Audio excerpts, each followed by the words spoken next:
Empiezo a grabar y les comparto texto acá.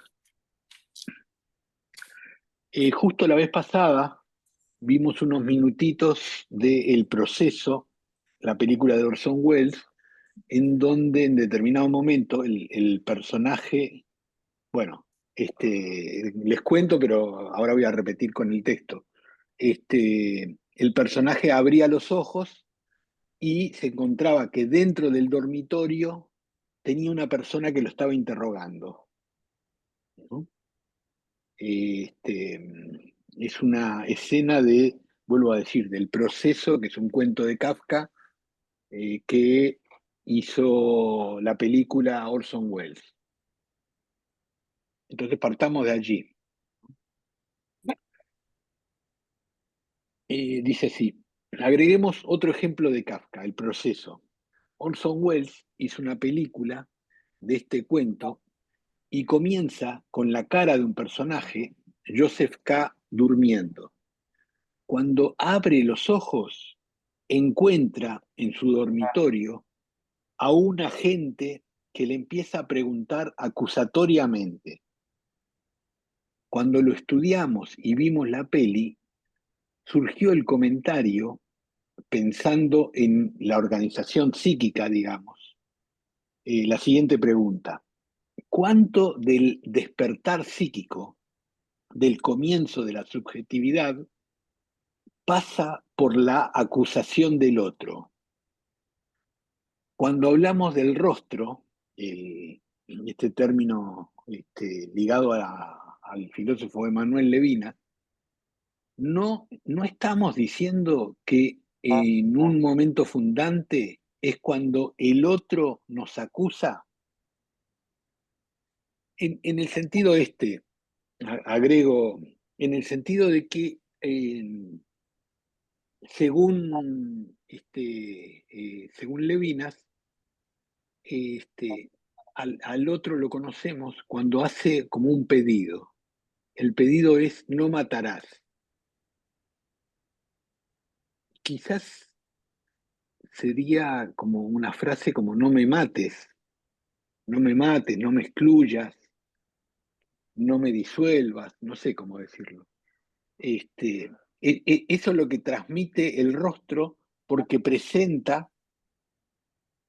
algo de una novedad radical. Entonces, la idea es un poco poder conversar, porque, insisto, creo que tenemos metapsicológicamente, a través de Freud y los derivados, el comienzo de la actividad psíquica, ¿no? Este, pero está el tema de cómo, sin descartar esa manera de describir, cómo describirlo a partir del dos, a partir de un nuevo origen que es con el otro, ¿no? Sigo un poquito más y si podemos después comentamos estas cosas. Eh, bueno, cuando hablamos del rostro, no estamos diciendo que un momento fundante es cuando el otro nos acusa, nos genera un espacio en donde, a partir de la interpelación, ¿quién eres?, estamos obligados a responder. Claro que la condena es una posibilidad de esa interpelación. La intersubjetividad se pone en juego a partir de este espacio de cuestionamiento y posible condena. Laplanche se refiere a este espacio como implantaciones de los significantes enigmáticos de los adultos a los infantes. Estos significantes enigmáticos se convierten en un don, un espacio donde el que interroga se contrae y hace un espacio afectivo en donde el otro tiene que responder. repito esta frase, un espacio donde el que interroga, o sea, el rostro, se contrae y hace un espacio afectivo en donde el otro tiene que responder. Esta contracción, el que interroga se contrae, es una acción en negativo. Habrá que pensar las intervenciones en la clínica si quedamos contraídos, entre comillas, o generamos un espacio para que el paciente confirme un orden dado por la interpretación. Aquí podemos cuestionar los efectos de una única intervención centrada en la noción de transferencia que silencia las relaciones de poder entre el analista y él o los consultantes. ¿Qué les parece? Esto Qué bueno. último, ¿Podrías volver a leer ese último párrafo, por favor? sí, pero les agrego algo para cómo estoy pensando. Estoy pensando en las intervenciones clínicas, en donde, y acá me refiero a la formación que tuve, se privilegiaba la interpretación como elemento de hacer consciente lo inconsciente. Eh, Y me parece que esta manera de describir el comienzo de la subjetividad abre otras posibilidades de cómo pensar esto que sucede entre las personas cuando uno interroga, se contrae y esa contracción obliga, generando un espacio afectivo, a que el otro responda, ¿no? Desde ya que no son procesos conscientes ni voluntarios. Y entonces, vuelvo al último párrafo. Habrá que pensar las intervenciones en la clínica si quedamos contraídos o generamos un espacio para que el paciente confirme un orden dado por la interpretación. Aquí podemos cuestionar los efectos de una única intervención centrada en una noción de transferencia que silencia las relaciones de poder entre el analista y él o los consultantes. ¿Qué les parece? mm, Vamos a vernosla, si podemos. Una pregunta específica. Carla, ¿pudiste seguir el texto? Sim, Eso solo. estou seguindo, sim. Más o menos. Bien. Me gustaría decir la frase escucho voces y que no tenga que ver con la alucinación auditiva. Eh, yo creo que esta descripción, obviamente que no anula eh, las intervenciones eh, basadas en la transferencia y lo que sí creo es que cuestiona eh,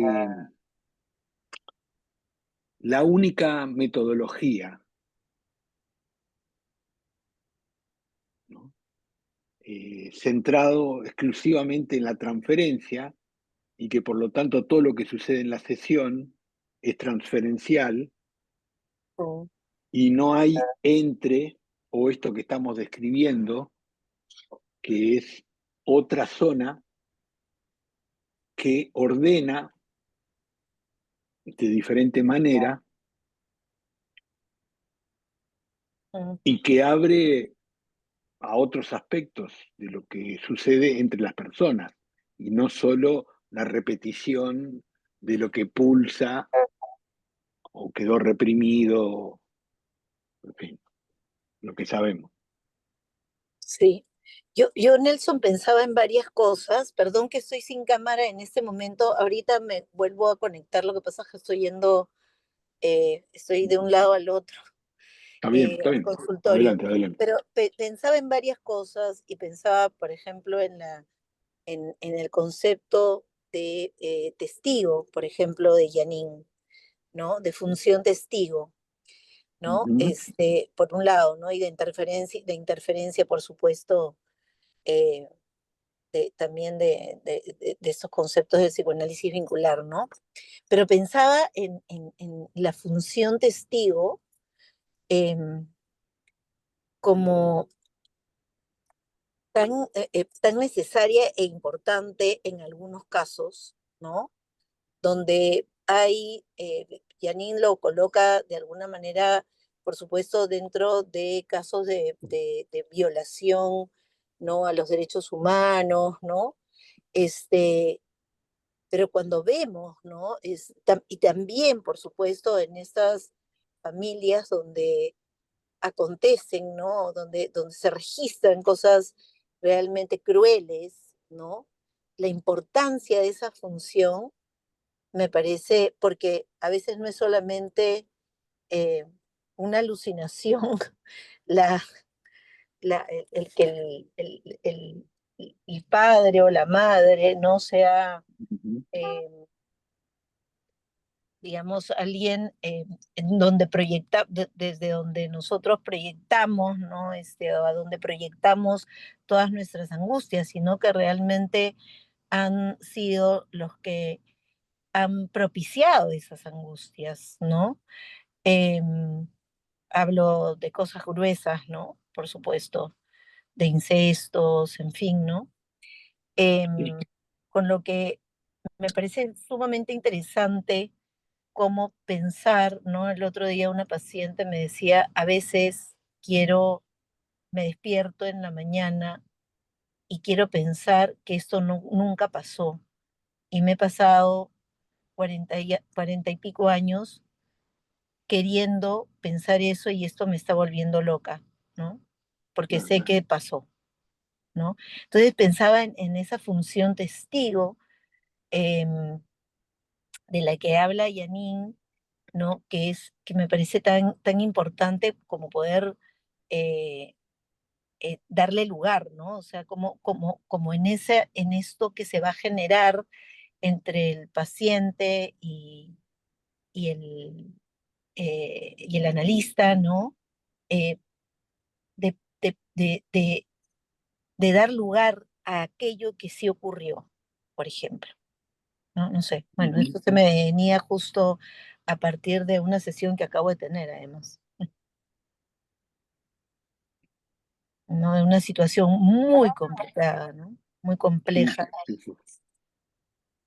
pero bueno, Bien. ahí lo dejo. Eso abre, claro, entre otras cosas,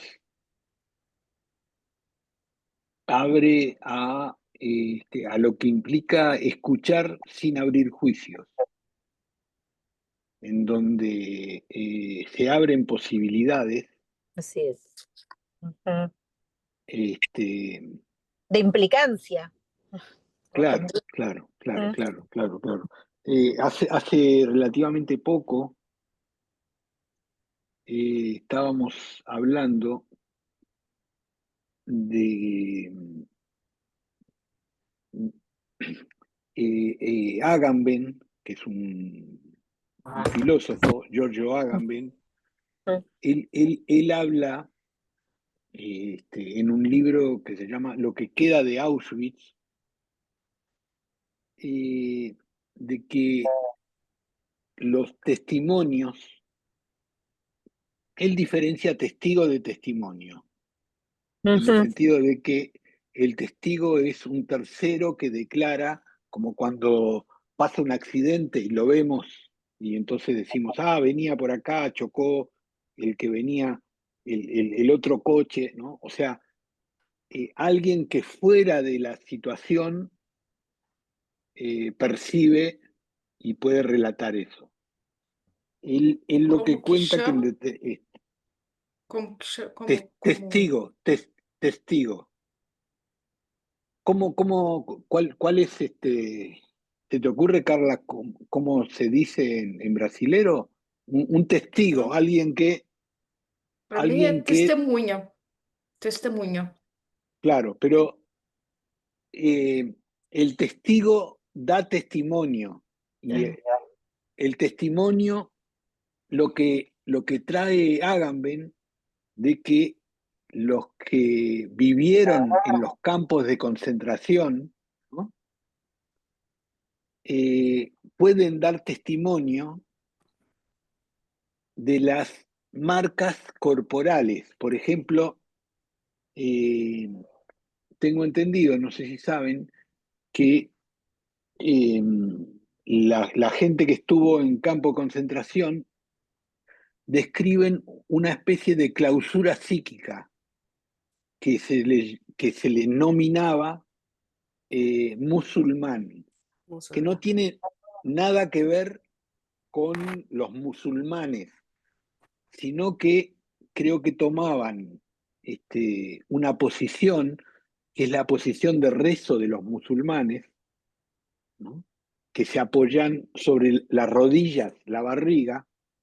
Eso, la gente que estaba en los campos por el hambre adoptaba esa posición, pero que lo que describen es como un bloqueo psíquico, que no responden ni al hambre, ni a las cosas que se ven en los campos, que son una especie, claro, la verdad que me cuesta transmitirlo Ya no porque era, uso otra palabra. Sí, decime, Beatriz. ya no eran peligro, porque no Por- es que, me quedo con esto de, no es que tomaban esa posición, sino que se quedaban en esa posición, lo entiendo yo, ¿no? Porque si no habría como una decisión de eso. Y no eran no, peligro, porque clausuraban su funcionamiento como personas, ¿no? ujú, Se No habla sé de cómo la nuda decirlo. vida, ¿no? Que ¿La se qué? nombra claro. la nuda vida. Sí, Claro. sí. La nuda vida es una figura de la legislatura romana en donde la persona que entra como en esa calificación se la puede matar sin consecuencias. Claro. Este, entonces, esto que trae Patricia, ¿no? Bueno, en ese momento lo que vimos es justamente a raíz de un cuento, de otro cuento de Kafka, que es La colonia penitenciaria, que él la describe, creo que no me acuerdo bien, pero en el 1917, o sea, fue totalmente anterior a la Segunda Guerra Mundial, a esta situación, y es un cuento, y el reo, el que estaba condenado, dice que estaba como un perro allí suelto y que no respondía a las cosas que sucedían. O sea, tampoco sabía de la situación, que ya estaba condenado, ¿no? Bueno, eh, se cruza mucho con la condena porque justamente en la condena cuenta todo el proceso de alguien que lo acusan, él no sabe de qué lo acusan y va transcurriendo la película, el cuento, en diferentes instancias, ¿no? Pero a raíz del cuento de la colonia penitenciaria, ahí estaba la discusión si Kafka era como un profeta que había profetizado esas situaciones o cómo poderlo pensar. Entonces, esto que trae Patricia es otro derivado, me parece, porque justamente cita a Janine Puyet, de cómo poder pensar el encuentro con el otro, no solo como una reproducción de situaciones anteriores, sino algo que se produce allí, ¿no? Por ejemplo, a mí me parece que un aspecto importante de la técnica psicoanalítica es la manera de preguntar, porque preguntando es como si obligáramos al otro a responder, a participar, y obviamente, otra vez, es descentrar del saber, ¿no? Como que la interpretación en lo que uno sabe, ¿no?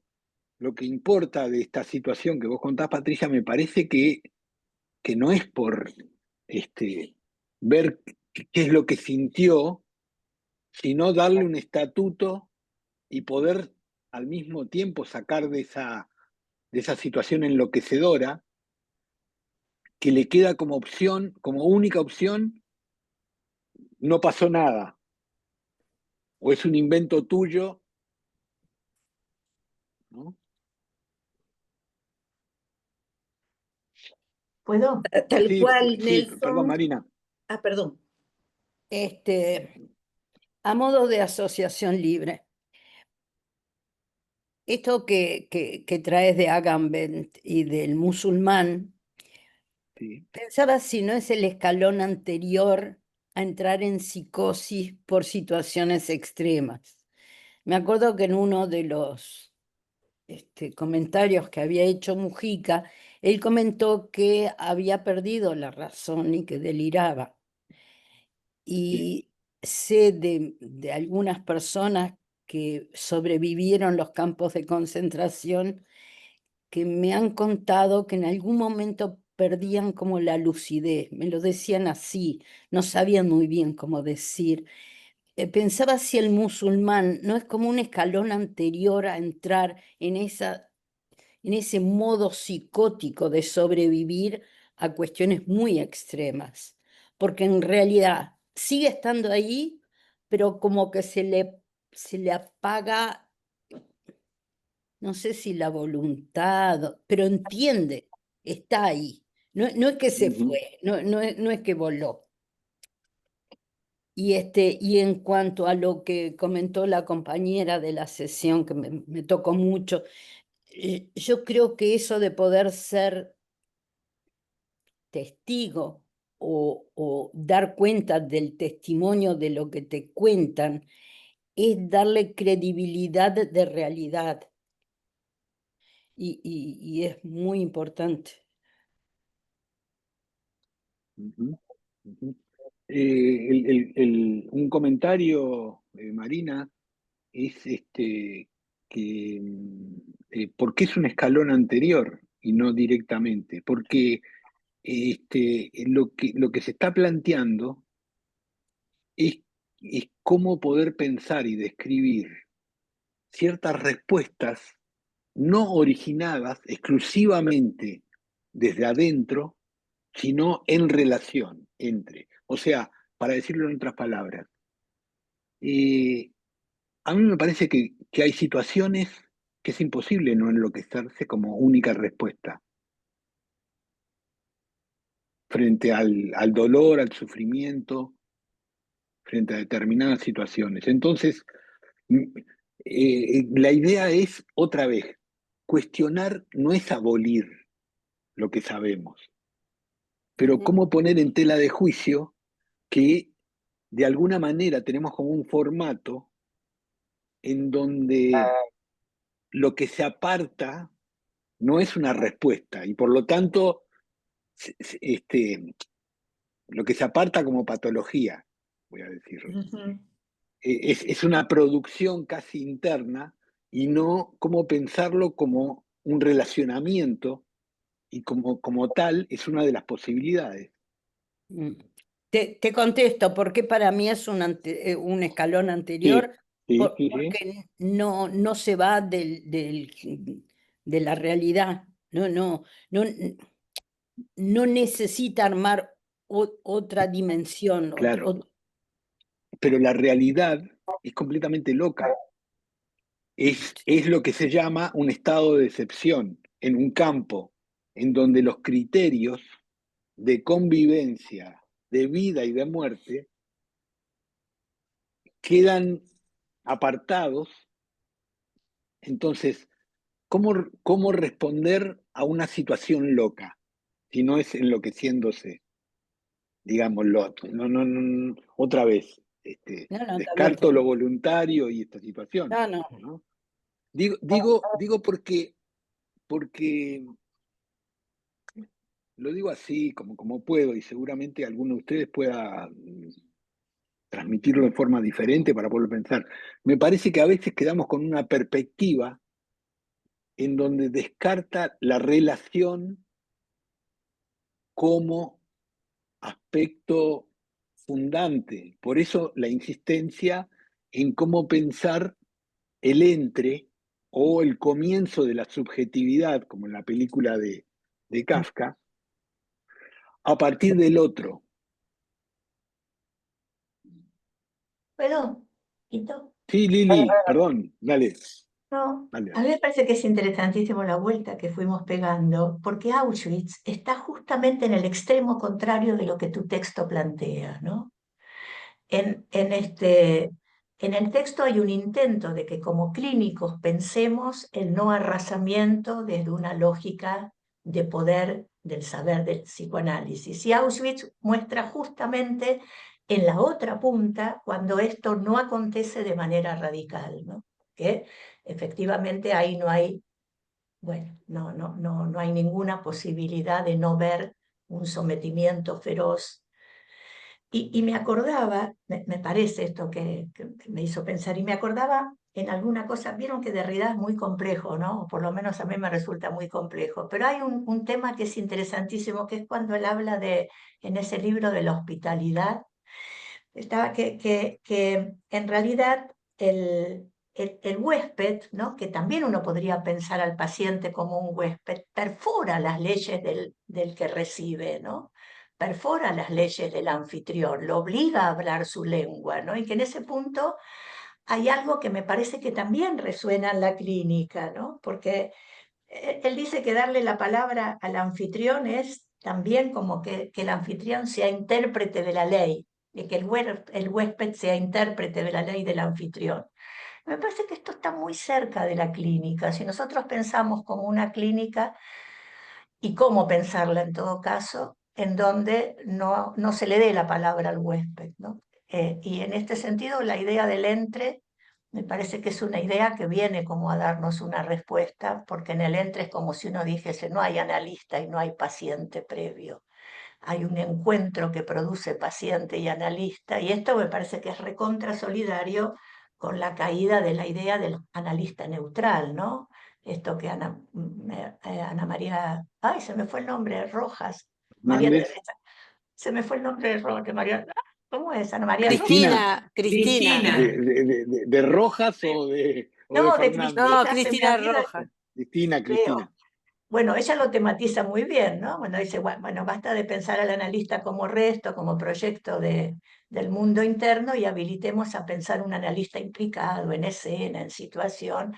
Bueno, me parece que todos estos autores vienen a convocarnos alrededor del texto y lo de Auschwitz me parece que está justo ahí en la otra punta para mostrar, no porque ahí no haya entre también, va, qué sé yo, habría que pensarlo, pero está en la otra punta porque ahí no hay ninguna posibilidad de alojar al huésped, ni ninguna posibilidad de pensar algo del orden de un analista no neutral, muy por el contrario, ¿no? Bueno, nada, esas asociaciones se me ocurrieron. Ujú. A mí lo que me parece cuando tú hablas, o sea, comentaste sobre ese guardia o ese funcionario policial que que interrogaba al hombre que estaba durmiendo en su cama, a mí pienso, cuando hablaste del analista interrogando, me hizo pensar en eso, cómo muchas veces podemos ser los que interrogamos, los que tratamos de despertar, y digo, y la persona capaz que no sabe de qué estamos hablando. Cuando vos lo dijiste, me pareció que era esa persona. El analista era ese personaje. Ese personaje, mirá, eh,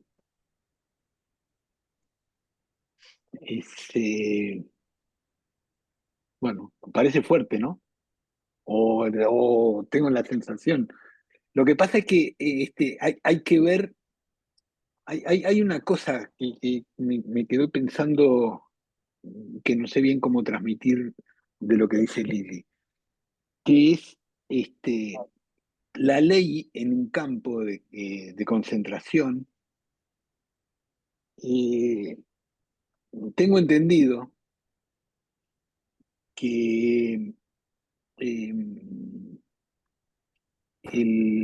concretamente en Alemania de la Segunda Guerra Mundial y de Hitler, se gobernó como estado de excepción, ¿no? El estado de excepción es un conjunto de reglas. El ideólogo se llama Carl Schmitt, que deja sin efecto el orden anterior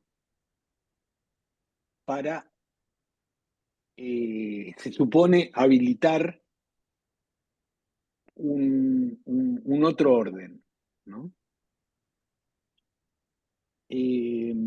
A mí lo que me impacta, Lili, ahora después vuelvo lo de Mirta, es que lo que sostiene Walter Benjamin, que leyó a Carl Schmitt, son contemporáneos, que dice Walter Benjamin que el estado de excepción depende de donde uno lo perciba, o sea que para los humillados, para ciertos sectores, el estado de excepción sigue estando vigente, ¿no? Dice Walter Benjamin. O sea que no es la excepción que confirma la regla, sino que sería una otra regla que aparece como excepción, ¿no?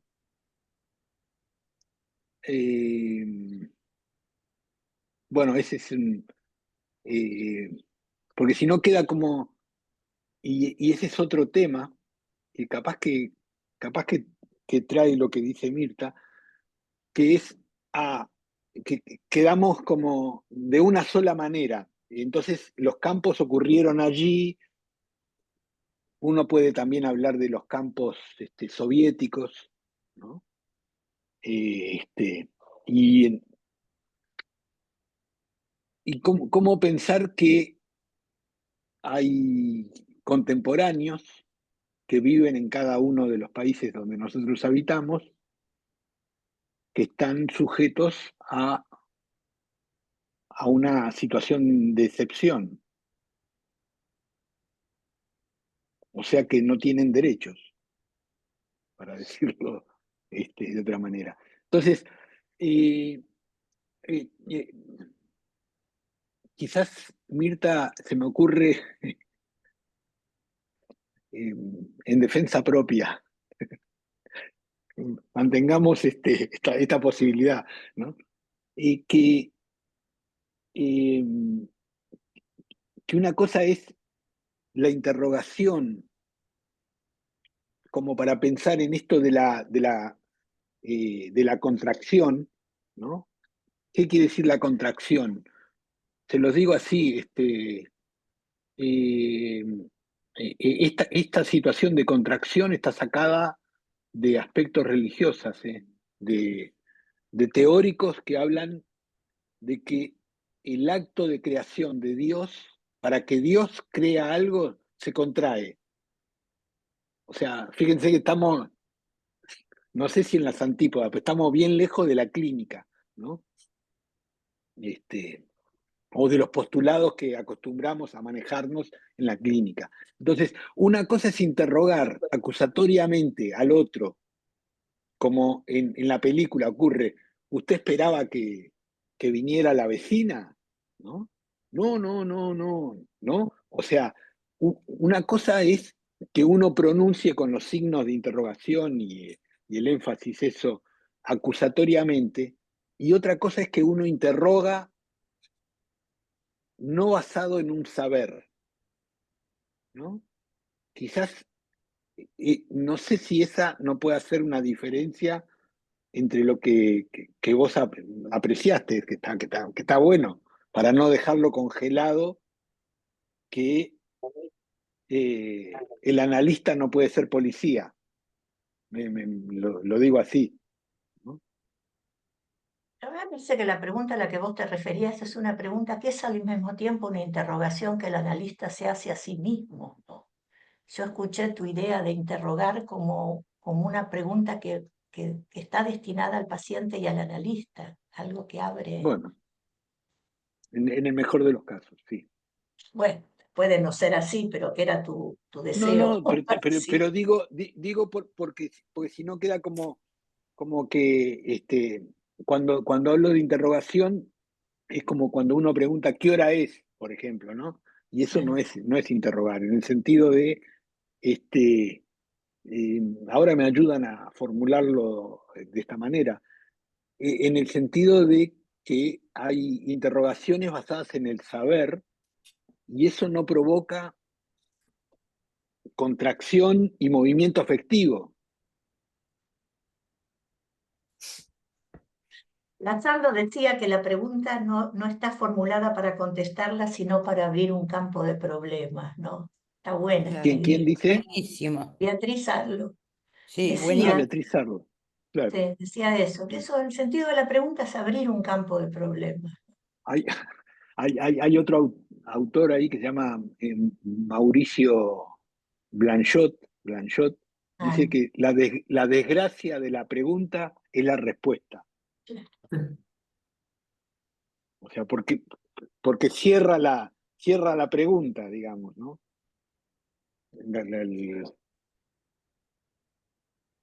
Está bueno esto lo de Beatriz Arlo, ¿no?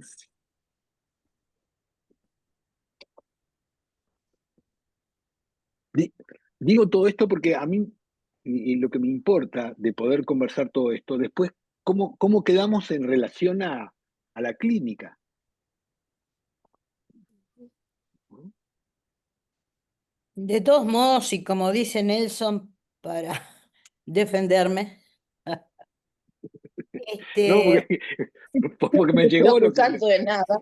no, y lo que está decía bárbaro. Mirta, Sí, ¿no? y sí, Está bien, ¿no? Pero no, sé que no lo decía Urcoso, sí, pero claro, pero ¿cuántas obvio, veces uno obvio, no queda como interrogando obvio, acusatoriamente? Bueno, dale, claro, perdón, Marina, dale. no, no.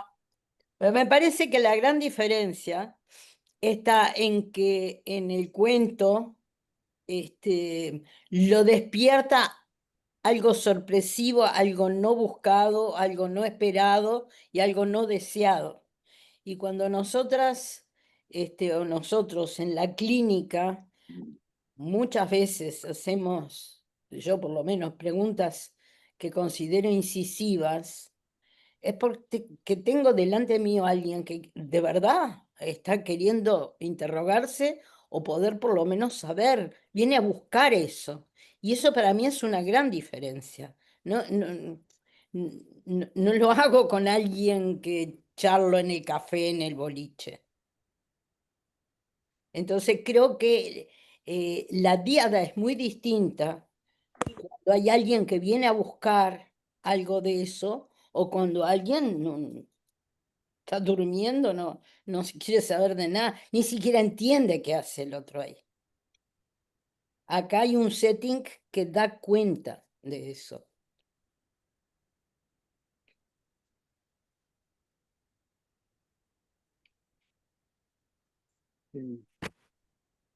Ese es Bueno, quizás el problema, ¿no? Quizás ese sea el problema, ¿no? Cuando el paciente viene a buscar, ¿no? Y el terapeuta contesta. Bueno, depende de lo que conteste, ¿no? Pero el armar el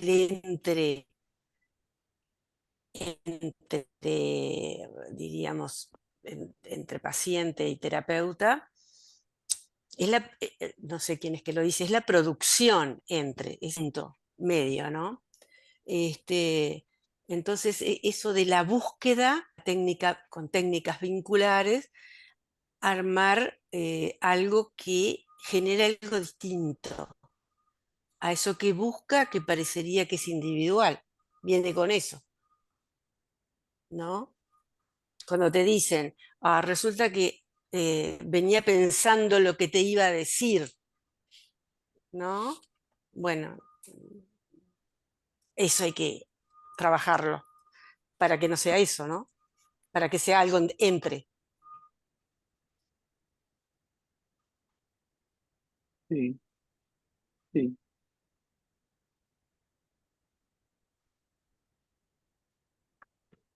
Claro, hay estilos,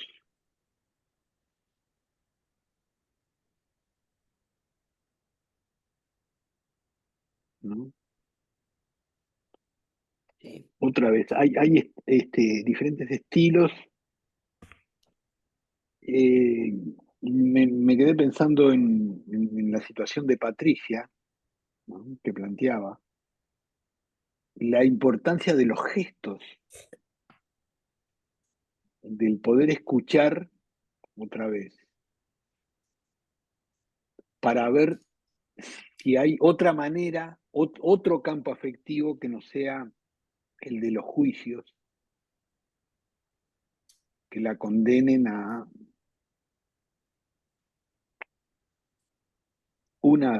estar sola, y por lo tanto, yo, capaz que es exagerado lo que digo, pero y por lo tanto cerca de la locura, ¿no? Como una vivencia de decir, claro, este,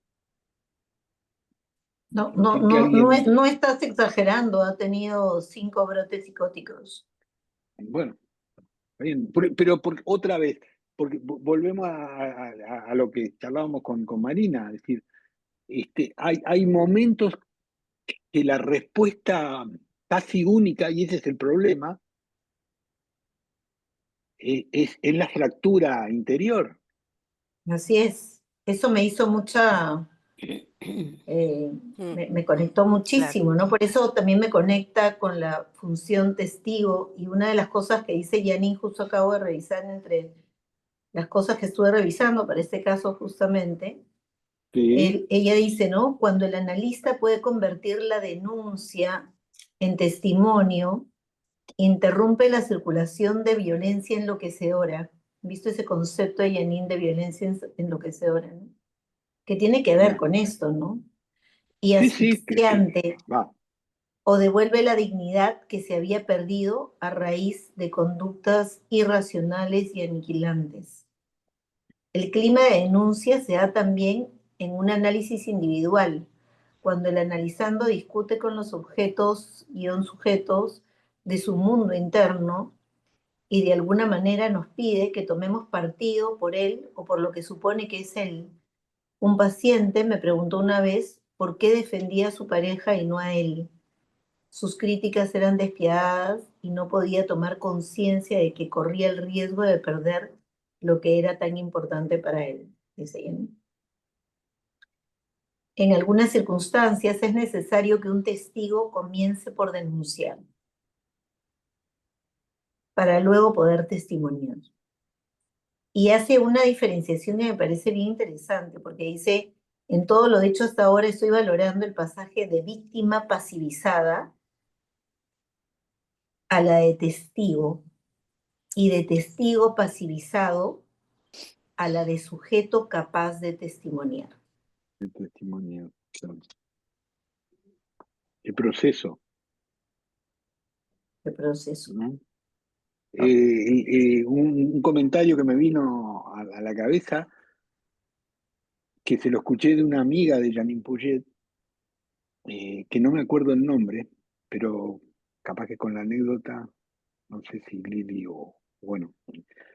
Es una mujer, una colega, que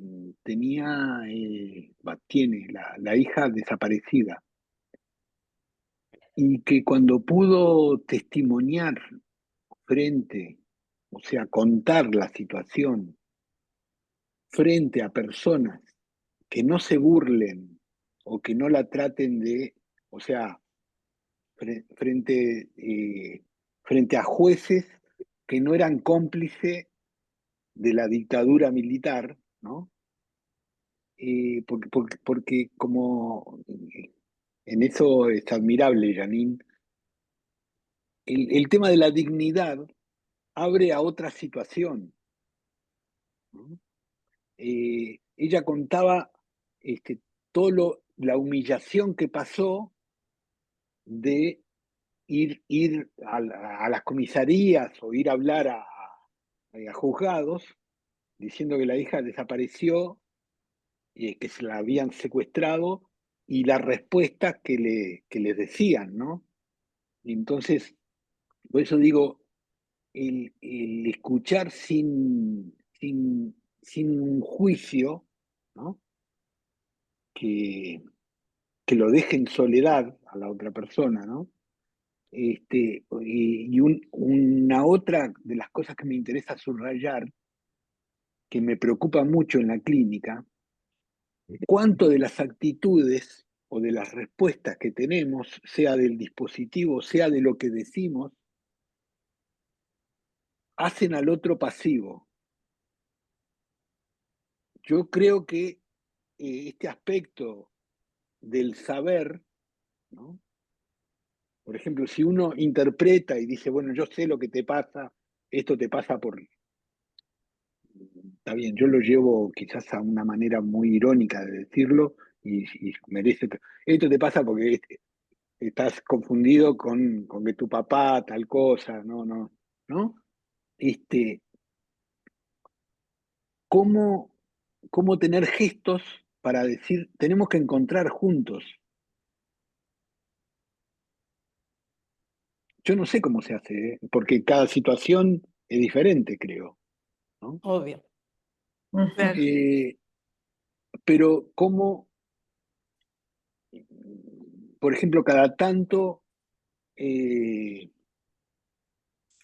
decirle al paciente qué es lo que piensa de lo que decimos, o cómo escucha, ¿Cómo salir del o laberinto? bueno, ¿no? Pero cómo convocarlo a algún tipo de acción para que sea algo conjunto. Conjunto no es por igual, no es Ujú. que se transforme en uno, ¿no? Pero el tema de la pasividad y la dignidad, la humillación, ¿no? Por eso digo, se juega más en gestos, en dispositivos, que en lo que se verbaliza, digamos, ¿no? Ujú. Es muy cierto, pero es muy difícil porque los gestos uno no los maneja. Bueno, pero por ejemplo, esto que traía, creo que Lili, de la relación entre el huésped, ¿no? Es Sobre la decir, hospitalidad. sobre la hospitalidad, ¿no? Y bueno, ¿de qué manera estar atento a que el otro puede cuestionar las leyes, las formas y cómo convocarlo vuelvo a decir, en gestos, no en declaraciones? Por eso a mí me parece importante rescatar un valor de la interrogación en la clínica, como elemento técnico, Ujú. ¿no? Y vuelvo a decir, no se trata de ahora preguntar todo, ¿qué hora es? No es eh, como es entonar para interrogar, ¿no? Yo me quedé pensando, perdona, ¿habías terminado, Nelson? No, dale, sí, sí, sí. No, me quedé pensando que para mí la idea de testigo está muy ligado con la idea, con lo traumático, ¿no? Con aquello donde hay algo que agujerea el psiquismo, que no le alcanza, ¿no? En general lo que pensamos en relación al trauma, que es cuando acontece algo que no puede ser tramitado, ¿no? Y que ahí realmente el testigo cumple una función fundamental en el análisis, ¿no? Pero ¿por qué me acordé de esto? Porque me parece que también en relación a lo que vos decías, Nelson, de que no se puede pensar toda la producción efecto del mundo interno si no está pensado con el medio asociado, ¿no? Al modo de una respuesta. Y lo que hablábamos cuando recién nos encontramos, qué mundo complejo en este momento, ¿no? Qué sé yo, cuando yo laburaba con desaparecidos sociales, con desocupados, ¿qué les iba a interpretar de su mundo interno? Si realmente les había caído una bomba sobre la realidad, tipo de 60 años, que 50, que no tenían... No, y me parece que ahí cobra mucho sentido la idea del testigo, la idea del dar testimonio y la idea de lo colectivo y de lo vincular, ¿no? Pensaba que son momentos para volver a pensar la función testigo dentro del campo analítico por el arrasamiento social que hay bueno, por ello hablo desde Argentina. Me parece que en Uruguay ustedes por suerte están un poco mejor. Pero me parece que de todos modos vale para pensar la clínica, la función testigo en función de las situaciones de trauma social que agujerean y frente a los cuales hay también un rol que me parece que cumplimos como analistas, que yo no sé muy bien si hay reglas para esto, pero sí que en todo caso, así como creo que esta idea de la interrogación como técnica analítica nos interpela como con esta idea que tantas veces pensamos, supongo que ustedes también lo piensan mucho en Uruguay, que tiene que ver con terminar con la idea de un analista neutral, ¿no? De sabernos partes de un campo y que intervenimos desde ese campo y que en tanto tal estamos afectados los mundos paralelos de Puget, que por ahí que él vino. Qué sé yo, todo abre un montón de asociaciones, ¿no? Y sí, como tú dices, Lili, por ejemplo, en el Perú, nosotros estamos viviendo un momento realmente dolorosísimo, diría yo, ¿no? Catastrófico, porque las extorsiones están, Se o está sea, ¿perdón? No, no digo, se está cortando, a ustedes no se les corta es a ti, Beatriz. la Beatriz, comunicación. sí, sí, ¿Eres tú? sí. Está. Capaz Sí, sí, que, sí, está. Beatriz, Tranquila, una tranquila. manera... Está. Bueno, ahora mejoró. Ahora mejoró. No, no, lo que quiero un poco en Adelante, Sí. eso Patricia. Una manera es que me parecía que lo que decía Lili es súper interesante porque también somos testigos de esta violencia diaria, ¿no? O sea, digamos, es imposible hoy el trabajo si es que no lo miramos desde las condiciones y desde la subjetivación social, es imposible, porque nos arrasa también, o sea, somos testigos permanentemente de violencia, de extorsiones, ¿no? De cosas que están ocurriendo, de pobreza, en fin, o sea, en el Perú también vivimos una situación así complejísima, ¿no?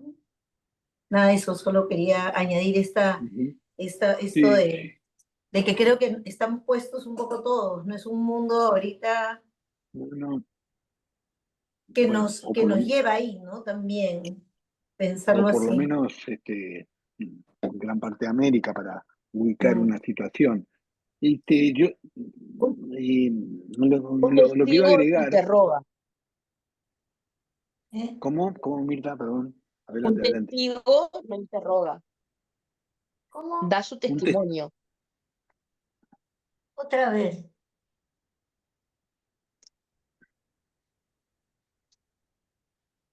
No sé si me escuchaste. no, No. no, repetilo, por favor. No, sí, que un testigo no interroga, que un Ah, testigo da su testimonio. claro. Pues, Bueno, como muchas otras cosas, a veces se trata de forzar las cosas. A mí me parece que el tema del testimonio que trae Agamben, yo lo que me quedo pensando es que eh, Agamben, como no lo dice, lo escucho, él dice que en el cuerpo se da testimonio de las situaciones, ¿no? Como en el cuento de Kafka, que insisto, tiene que ver con la colonia penitenciaria, las cosas que nos escriben en la espalda, ahora poniéndose como acusado, ¿no? El cuento es de un reo que le van a aplicar una forma. Lo que digo es que hay diferentes maneras de testimoniar en diferentes lógicas. Yo creo que los llamados vinculares, cuando hablamos de intra, inter y trans, son diferentes lógicas. Digamos, que en el cuerpo hay una lógica representacional que tiene que ver con lo psicosomático, ¿no? O sea, con la manera de expresar la lógica de las representaciones. Pero justamente lo que trae esto de los musulmanes es que hay otra lógica, que el cuerpo da cuenta de eso y que queda escrito en el cuerpo, escrito otra vez, entre comillas, ¿no? Porque no es una escritura como la que conocemos.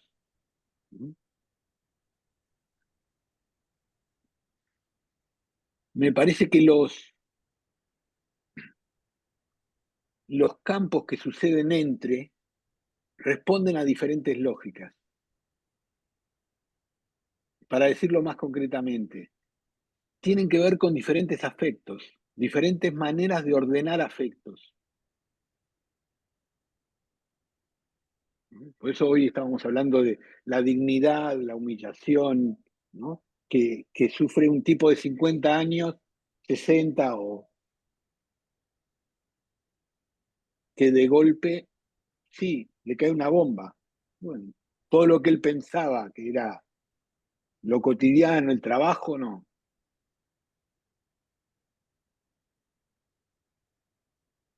A mí me gustaría proponerles, si les interesa, ver algún texto de Ana Fernández, que ella habla de dos lógicas, o dos modos. Uno es la lógica de las intensidades y otra es la representacional.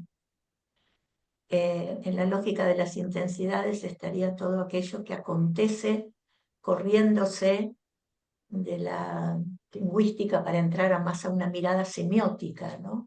¿Hay algún texto? Si quieren, el libro es un libro gordo, pero cuando ella habla de esto, si ustedes quieren, yo les escaneo algunas cosas, si interesa como tema, ¿no? Porque esto me parece que también está presente en la Está clínica bueno. Sí, sí. y también en la Buenísimo. idea de cómo se piensa la psicosomática como déficit. La psicosomática piensa que hay algo que no advino a la representación, en vez de pensarlo como un código distinto, como otros códigos expresivos, subjetivantes. Sí, acá hay todo otro tema. La verdad que hoy se abrieron un montón de temas, ¿no? Bueno, por eso se llama Diálogos a la Deriva. Claro. Te comento, Lili, hace poco tuve la posibilidad de una presentación aquí en Montevideo sobre gente que trabajaba con migrantes. Ah, mira. Y les digo algo, hay una parte que me pareció indignante, porque había gente que hablaba del duelo de los migrantes como si fuera un déficit, ¿no? Como si el problema estuviera dentro y no que le pegaron una patada en el trasero por diferentes razones en el origen, y, o sea, como si fuera una patología la migración. Me chocó horriblemente porque no es que lo plantearan así directamente, pero El dispositivo era un dispositivo analítico individual para Ujú. elaborar el duelo. Yo digo, ¿pero de qué Yo estamos creo que sí, que hablando? muchas Perdón. veces se patologiza el sufrimiento humano, cuando el sufrimiento humano puede responder a cuestiones de la realidad material y no necesariamente a cuestiones de la realidad psíquica. Y yo me estaba acordando también de Ana María Fernández, porque ella habla de esta diferenciación en la escucha del analista.